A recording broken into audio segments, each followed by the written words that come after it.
এই রাশেদ মাকসুদকে জেলে পাঠাতে হবে। যেই রাশেদ মাকসুদের জায়গা হওয়ার কথা ছিল জেলখানাতে।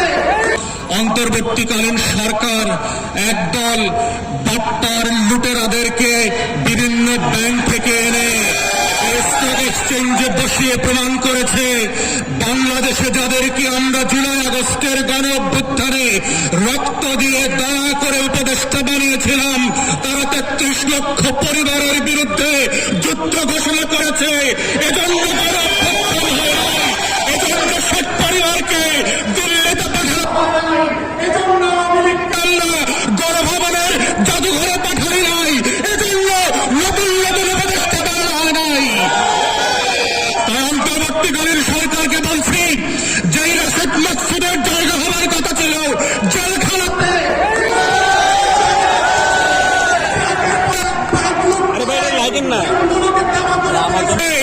৩৩ লক্ষ মানুষের অভিভাবকত্বের দায়িত্ব এই ডাকাতের হাতে আপনারা কিভাবে তুলে দিলেন?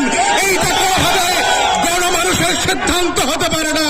তাই আজকে বলছি বিল্ডিং এর ভিতরে যেই সকল কমিশনাররা অবৈধভাবে লুটপাটের চেয়ারে বসে মার্কেটের ডাকাতি করবার চক্রান্ত করে যাচ্ছেন দিনের পর দিন এবং মাসের পর মাস, আপনারা অবিলম্বে পদত্যাগ করবেন, ভদ্রভাবে করবেন, ভদ্রভাবে করে দুদকের মামলায় পুলিশের কাছে আত্মসমর্পণ করবেন।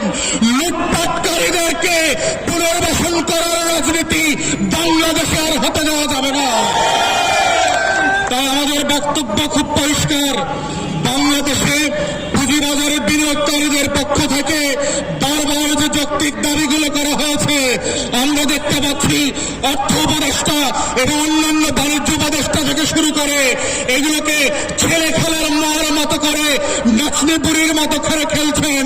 অর্থ উপদেষ্টাকে বলছি নাচানাচি বন্ধ করেন। আপনাদেরকে আমরা যেভাবে দয়া করে চেয়ারে বসেছি আবার দয়া উচ্চ করে চেয়ার থেকে নামিয়ে দিতে পারবো। এটা আমাদের বক্তব্য খুব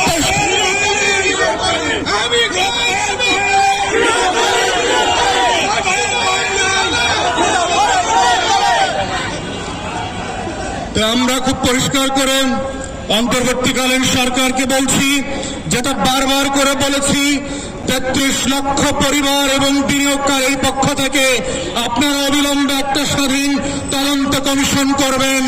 চোর ডাকাতদেরকে আত্মীয়তার সম্পর্কের ভিত্তিতে না, চুরির ভিত্তিতে জেলে পাঠাতে হবে, ডাকাতির ভিত্তিতে জেলে পাঠাতে হবে, দুদকের মামলার ভিত্তিতে জেলে পাঠাতে হবে।